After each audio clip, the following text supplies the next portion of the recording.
are carrying a label that you did not choose. Rejection, abandonment, and guess what? There's a label called you are not enough. Today's guest has lived all of that, and I'm so excited. She's proof that you can heal without hiding your story. So guess what? This is called My Past Does Not Define Me. My past is not who I am. So I want to introduce to you Kim Fleming, an awesome young lady that has a dynamite story to tell. We're going to get right into it. Today we're talking about being healed from rejection, foster care, being transitioned into foster care and out of foster care. We want to talk about breaking cycles without letting your past name you. Don't let your past name you. So my guest again is Kim Fleming. She's an educator, mentor, a motivational speaker with 16 plus years of helping youth, young women, and she's helping them to unmask their identity and purpose. She just told me about a program that she started and how actually a door was opened for her to be creative and like what she's doing because that's what she loves, what she's doing. So she's been afforded the opportunity to walk in her purpose and her destiny. I say all the time, you don't have to look for purpose. I just believe purpose will find you. So she's also the founder of Created to Soar and the Arise framework for young girls. Welcome, Kim. Welcome, Kim. This is not new. We've known each other for a minute. Thank you for being here. No problem. I appreciate it. Before we start, I want to first say, share only what you're comfortable sharing. We're here to give people hope and practical steps, not to push pain. All right? So let's go on and get started with this conversation. When you say, or when I even told you, my past does not define you, or my past does not define me, what does that mean in real life? Well, I would have to say my past was just a chapter, but it wasn't the conclusion of my life. Okay, say that again. Your past was just My a past chapter. was just a chapter, but it wasn't the conclusion of my life. Okay, good. I like that. I like that. Because guess what? A book has many chapters. Yes. But you don't know the whole story until you get to the end. Yes. I like that. I like that. So I need you all to remember that your past is a chapter, but it's not the end of your life. And it's not the end of your story. Good thing. I like that. Let me ask a question. What's the biggest misunderstanding that people have about healing? What's the biggest misunderstanding they have about that? I would have to say most people think that when you say you heal, they think that you don't feel it anymore. Okay. Just because you say you heal, that doesn't mean that you don't feel what you feel. Mm-hmm. You could heal. When you say you heal, that just means that you're not bleeding no more. Okay. So healing is a process, Mm-hmm. and everybody's process is different. Okay. And the wound could still be there. Yes, absolutely. The wound could still be there. Yes. Okay. For a person listening who feels stuck, Mm-hmm. what's the first truth you want them to hear? They're stuck where they are. What would be the first truth that you would like for them to hear? You are not stuck. Even when you feel like you're stuck, you're not stuck. You're becoming. Mm-hmm. Mm-hmm. Yes. Good. So you're not stuck. You are becoming. Becoming. Yes. Okay. So let's go back and tell the story in a way that will help somebody to breathe again. Mm-hmm. Yes. Somebody needs to hear the story. Mm-hmm. How did you get where you are? So what's the earliest moment you remember feeling rejected or unwanted? And again, share at the level you're comfortable with. But what's the earliest moment? Because you've had a whole lot of Yes. things going on in your life. But what's Yes. the earliest moment that you feel comfortable sharing, that you felt that rejection Mm-hmm. and you felt unwanted? Well, I would have to say coming out of my mom's womb. Mm. At the age of 3, I felt like I was rejected Okay. because I lost my mom at the age of 3. How did you lose it? She passed away. Okay. So it was like at that moment, Mhm. as a little girl, I didn't understand Right. why I had to lose my mom, why I had to go into foster care, Mhm. while I had to listen to my friends, say mommy, mommy, mommy, and I could never say that. Mhm. So just not being able to experience those mommy moments and just having those affirmations that a little girl normally get from mom. I was never able to experience that. So that was like the first of me experience I wasn't enough. Wow. Wow. Okay. When foster care and transitions entered your life, what did that do to your sense of identity, if it did anything? I felt like I was in lost and found. I felt like I was lost. I felt like someone found me, but then I also felt like once I got found, I got threw away again. Okay. And that was basically because sometimes we go through things in life, and sometimes we could be around people and they might not have the capacity to give you what you need at that moment. Right. And it may not be because they don't want to, it's just they don't have the capacity.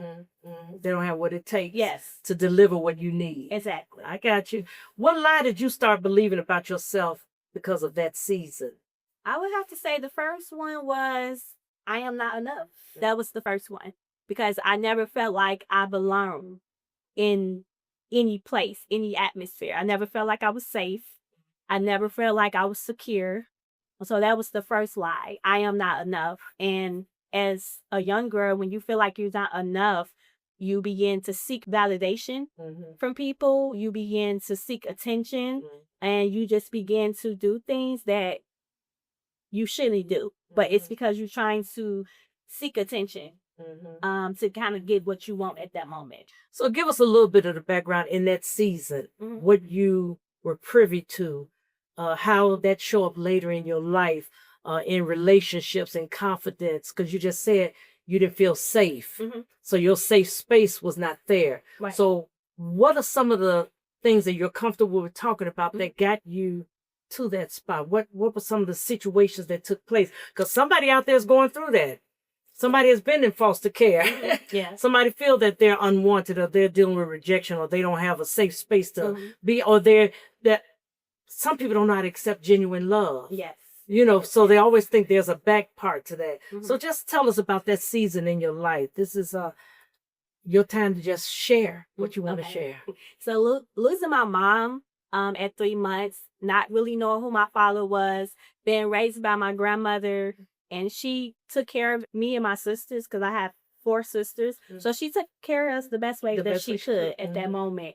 Being labeled as special ed, being in special needs classes. And that's what you were labeled as. Yes. Especially. Not really having no one to fend for me at that particular time. So it's like I had to learn how to fend for myself at a very young age. And special ed, it's a label that was, placed on me, but I was determined not to become the label that was given to me.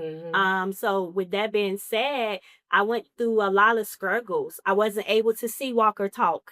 At birth, I was legally blind. The doctor had told my grandmother, like, no, she would never be able to see, walk, or talk.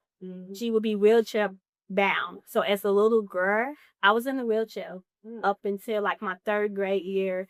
I could not talk at all. I had no type of speech. I used to talk on a computer because I had no type of speech at that particular time. So I felt neglected. I felt like I was different. I didn't know, like, I had no identity at that particular time. Right. And I didn't have no one to fight for me, so I had to fight for myself. And during that particular time, what I began to do is I began to seek attention from other people, right? I began to pull on other people, look to other people as being that mother figure in my life. I began to give everyone's titles, and I had to learn throughout the years that just because you give someone a title, that doesn't mean that they're capable to give you what you need. Exactly. So that was something that was really big for me, learning who was safe and who wasn't safe. Yes. And it took me a while to get through those stages, because at that particular time, I wanted the temporary fix of someone trying to give me what I miss. Yes. Yeah, I got you. Yes. When did you start walking, and when did you start talking, and what kind of brought that on? How did you enter into that season of talking and walking? So my sight came back. My sight came maybe like my 3rd grade year. I was able, and it all kind of happened around the same time. My sight came back. I started, walking. My grandma kept me like in church, on the altar, pouring bless on me because she really did have faith and I was going to walk. It's been her granddaughter. She really did have faith in me. So probably like my third grade year. Okay. All right. And at that particular time, my sight came back as well. Wow. Yes. Wow. What effect did that have when all of a sudden now you could see? How did it make you feel? I felt happy. I felt happy. But during my 8th grade year, I lost my sight again. Wow. In my right eye. So my sight left again in my right eye. But once again, I didn't allow that to affect me. I was determined at that point, because at this point I'm in 8th grade now. I'm going into high school, and I was just determined not to be the next statistic of, she's in special ed, or she's been labeled. Like, I didn't want that label of someone feeling like, I couldn't do what they could do. So I was just determined to overcome. I was determined not to allow my condition to affect who I was becoming. So even though it was a lot of things that took place in my life, not being able to see, walk, or talk, not having a mother, being in special ed, being labeled, I was that kid where I wasn't going to let that stop me. Like, I don't care. At that particular time, it's like, y'all can label me all y'all want to.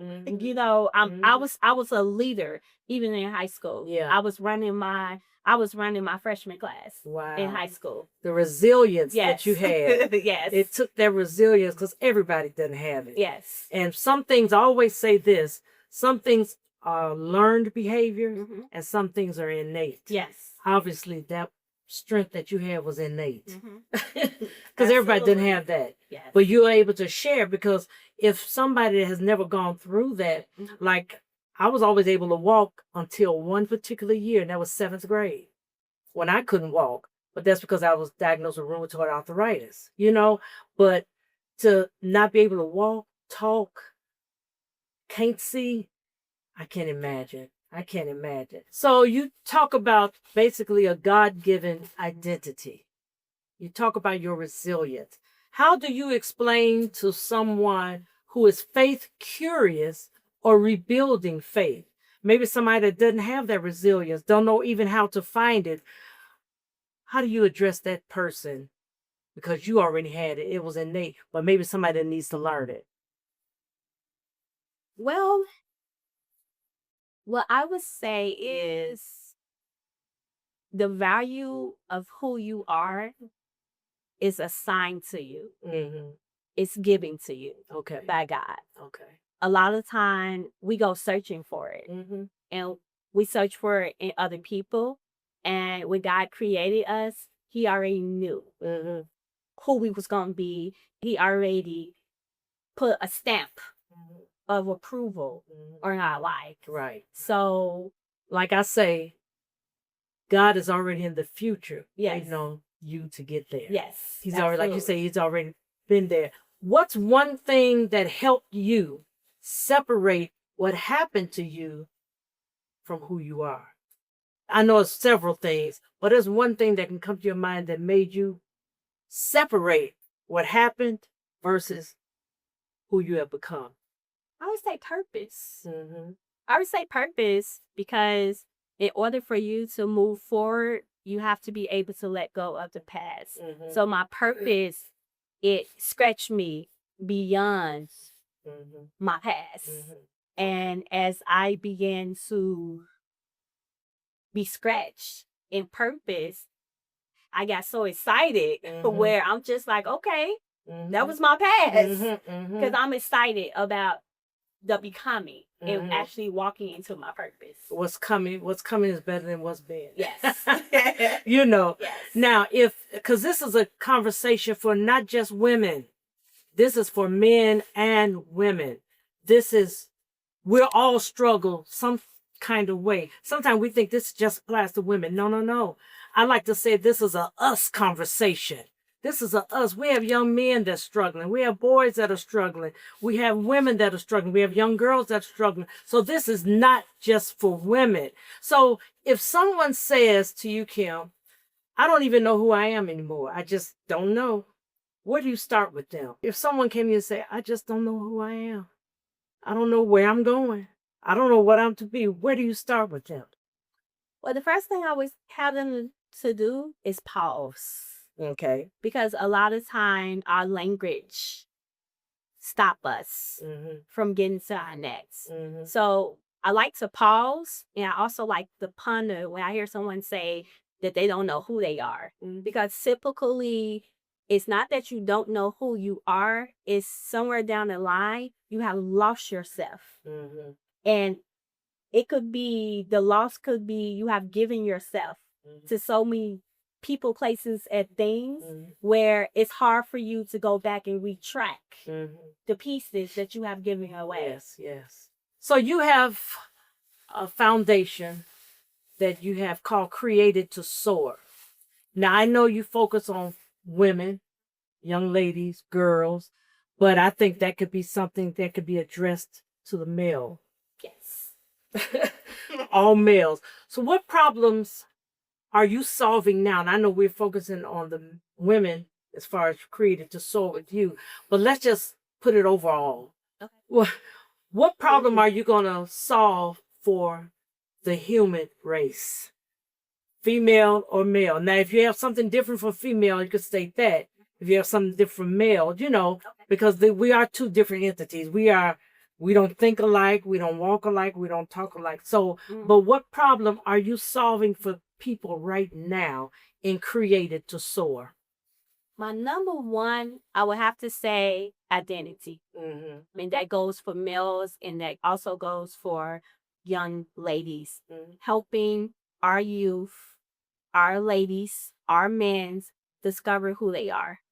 So identity is a really big piece of my program because I feel like when you don't know who you are, you give people the opportunity to tell you who you're not.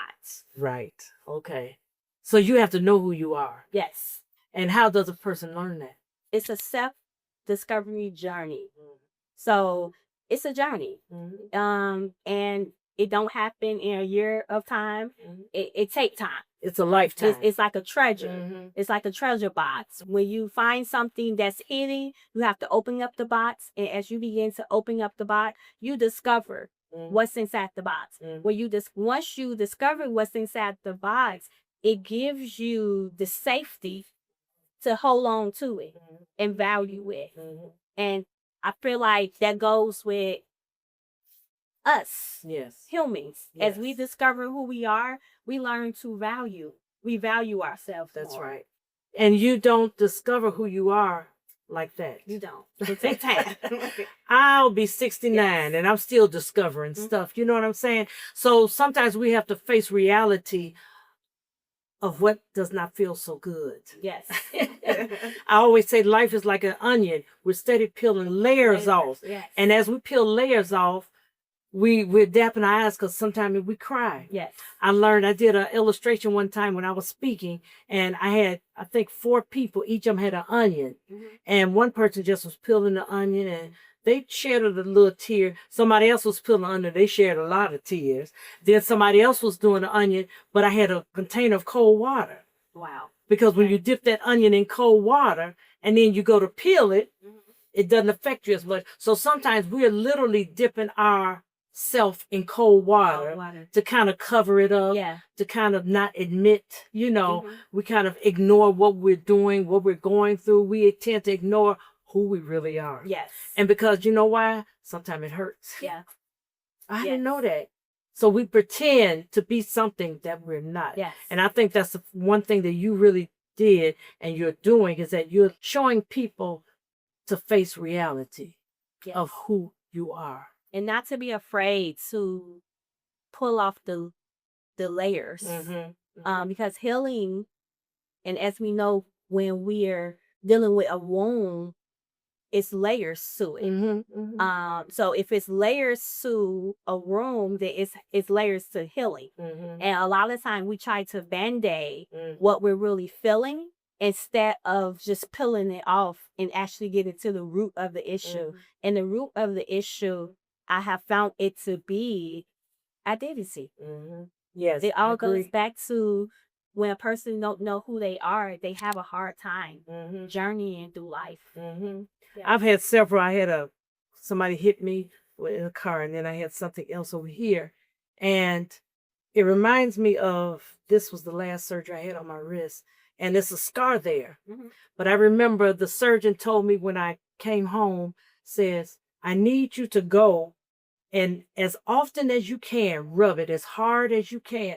And the surgeon said, it's going to hurt. Yes. It's going to hurt. Yep. So, but don't stop rubbing it because it's hurting. And I said, well, why am I rubbing it? She looked at me. She said, because you don't want to form scar tissue. That's good. Because if you form scar tissue, I'm going to have to go back in that same spot that hurts. Yeah. I'm going to have to go back in, reopen it to remove scar tissue. Yeah. So even when it was hurting, I'm like, ooh, this hurts so bad, but I don't want scar tissue. So I took that as personally to understand that we have gone through life and we got scar tissue. Yeah. And we don't want to rub it because it hurts. Yes. But if I learn to address it, it's kind of like, what do we say? And I say this all the time, addressing the elephant in the room. We tend to ignore, well, it hurts, or I want to act like it didn't happen, or I don't want people to see me for who I really am or know my backstory. Because if they know my backstory, now they're going to judge me. Yeah. And we're scared and we're afraid of being judged. Yeah. But you have to have identity. You do. You know, you have to be confident when you walk in a room that you are who you are, no matter what label they have put on you. Yes. You know what I'm saying? Yeah. I went through some tragic things in my lifetime, and I've been in church all my life. My grandmother founded the church. But so many people, most of the people was in the church, members for 40 years plus. Wow. They still don't know my story. Wow. They think they do. Wow. Because, I've known her all her life. But you don't know my story because I've never shared it with you. My mother and father didn't know my whole story. They only knew what they knew. But there were sides to my story that I never shared because it would make me be something less than what they probably wanted me to be. I was the only girl with all brothers. Yeah. So my father had a dream for me. I always laugh. My father said when I got ready to get married, but he didn't want me to work. He said, I don't want my daughter to work. I want her to sit back and eat chocolates. My husband said, when I got ready to get married, my husband said, well, if you want chocolates, you got to work and buy them. I said, my daddy don't want me to work. You know what I'm saying? Yeah. Because I was his only girl. But I had to make it work for me. Now that I'm hitting 69, I'm like, wow, I'm glad I did work. It taught me some things. So identity is very, very important. Know who you are. Yes. And know you're always becoming. Yes. Don't ever think you've arrived. Ever. So let's talk about your mentorship program and what it does. So I want to go through the levels that you have and talk about what does each course, if we can call it that, what does each level unlock? So let's talk about self-discovery. What does that unlock? Self-discovery will unlock awareness and then also embracing. Okay, cool. Yes. All right. Awareness and embracing. Yes. What does I am a gift unlock? Helping young girls understand the value that they carry. Sharing what you have with them. Yes. Then that helps them to understand who they are. Yes. Okay. All right. Flashing lights. What is flashing lights? So flashing lights. That's very interesting. Yes. Yeah. So flashing lights, to be quite honest, that is one of my favorite classes. Okay. The reason being is because it helped. I want the young girls and the young guys to be aware of warnings. Warnings of distractions. Warnings of no. Warnings of stop.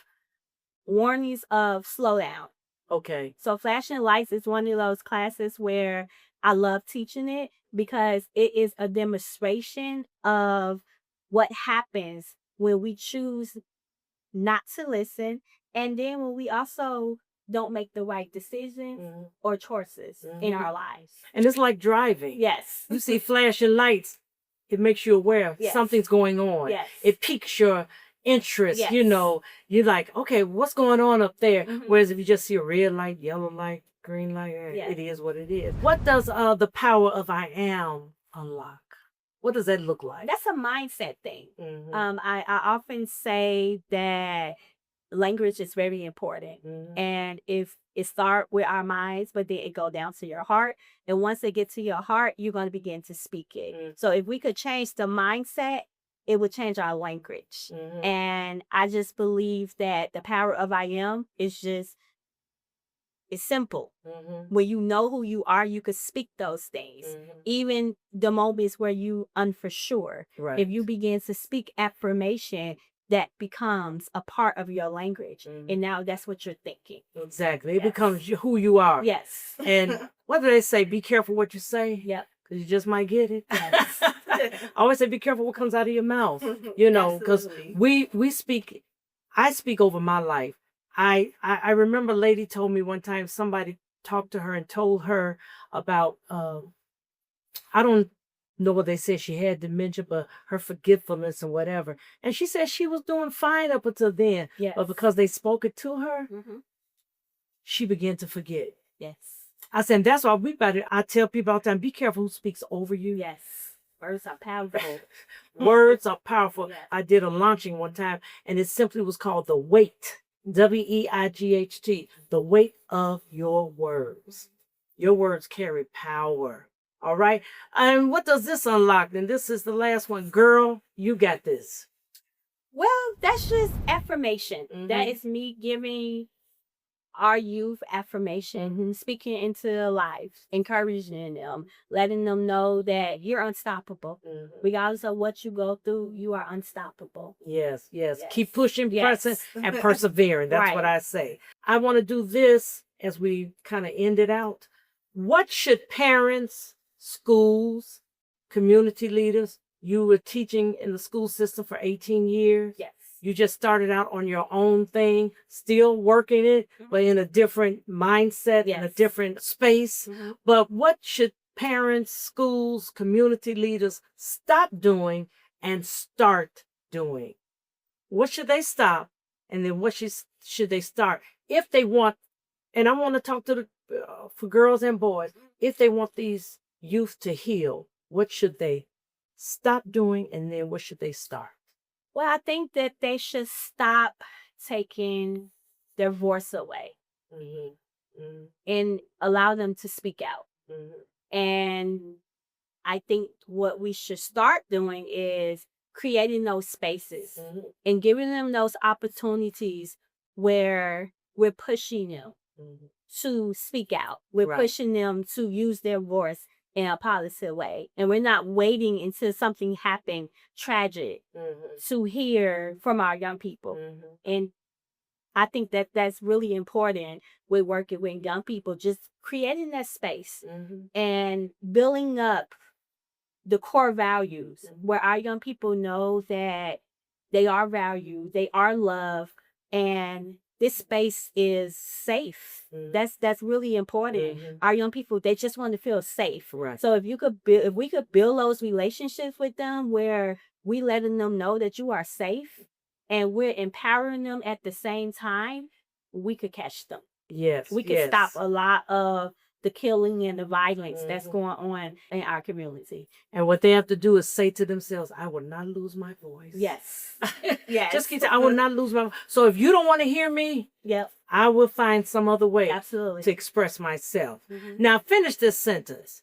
If you've been rejected and you're talking to them, you are not. So if you've been rejected and we're talking to somebody out there, you are not, and you finish it. How do we feel that in? You've been rejected. You are not alone. That's what I was getting ready to say. Yes. You are not alone. You are not alone. Yeah. If you've been rejected, you are not unwanted. Yes. It reminds me of the scripture, I would never leave you or forsake you. Yes. Yes. If you've been rejected, that's the first thing that popped in my mind. Yeah, I want you to say it first. you're But not you are alone. not alone. Yes. And so if you've been rejected, you are not alone and you are capable. Yes. Okay? Yes. You're not alone and you are capable. I like that. So what is the one step someone can take in the next 24 hours? Because I believe in setting some kind of timeline, because if people say, oh, I'm going to, and it never happened. But in the next 24 hours, what can they do to start resetting their identity? Embrace you. Embrace you. And how would they do that? Accept you. Yes. Walk in your footsteps and get out of somebody else's shoes. Look in the mirror. Yes. It reminds me of when Oprah had her show and she was having this sale. She would have this sale that she would sell things, and she had some shoes, and the girl bought her shoes. And I think the lady said on Oprah's show, she said, I think she wore like a 7.5, but when she bought Oprah's shoes, it was a 10. Okay. And Oprah asked, why did you buy a shoe that was so big you couldn't wear? She said, because every time I felt low, every time I felt I didn't matter, every time I felt unwanted, she said, I would go stand in the mirror and step in your shoes. Wow. And when I stood in your shoes, it made me to understand who you became, and basically I'm becoming. Okay. You see what I'm saying? Yes, absolutely. So I like that. In the next 24 hours, reset your identity. What do you need to do to reset it? Accept who you are. Accept who you are. And if there's something you want to change, now let me start putting it in motion to change. Yes. All right? Yes. Okay, so where can people find you, and where can they find Created to Soar? Well, I have a Facebook page. Okay. You can go to Created to Soar on Facebook, or you can also go to my page. I have all things Created to Soar on there. All things Created to Yes. Soar. Okay. You have a website? I don't have a website yet, but it's coming. It's coming. It's coming. Oh, it's coming. Yes. Okay, so as we bring it to a close, are there some last minute things that you would like to share with our viewers? Well, I do want to share Arise. Because a lot of people, I have a lot of feedback. As I've been posting my program on Facebook, I've been getting a lot of feedback of what does Arise mean. So I'm excited to share it. Yes, please do. Arise means, A is for awakening, helping girls awaken to their identity, purpose, gifts, and inner strength. R is for reset. Well, stop right there. Awaken. So, awaken is for somebody who feels like they're shrinking. Yes. Wake up. Wake up. Okay. All right. And the aura. R is for reset. Teaching them that mistakes, past hurt, or challenges do not define them. The reset is very powerful. Yes. But it can restart them. Yes. Okay. I is for intentional. Encouraging girls to live with purpose, make wise choices, and move forward with focus and direction. All right. And that's intentional. Intentional. You got to be intentional about doing those things. Okay. S is for standards. Empowering them to set high personal standards for character, behavior, and goals. All right. So therefore, get off the clearance rack. You are enough. Right. You are not for sale. Yes. You are not for sale. And then evolve. And then E is for evolve, guiding them to grow, learn, improve, and become the best version of themselves. Good. So when that's all said and done, it's Arise. I'm so grateful for how you are walking in your purpose, you're operating in your purpose, and you're doing what you love. Yes. And you're sharing your story. That's the main thing. You're sharing your story, and I appreciate that. So, Kim, thank you so much. You're welcome. Thank you so much. Because some people, I don't know, I guess some people are embarrassed about their past. You have nothing to be embarrassed about. You don't. Your past is just that. It's your past. But guess what? Your past is somebody else's right now. Yes. Your past is somebody else's right now. So your past is your past, but you could pull somebody from there to becoming. And they owe it to you because you told them. But thank you. I like it because anybody that's in your program, in your class, and you've taught some things here for me that people have learned from. If they take it, they can learn and they can go forward. So again, thank you. So I hope that something has drawn you into this conversation and you have looked in the mirror and recognized yourself. your identity. We're here not to push pain. We're here to push healing. We're here to let you be free in your mind and the way you think. So again, I want to thank you for joining me. I am Dr. LaVel Hardy, and you have been watching LaVel Hardy Uncensored.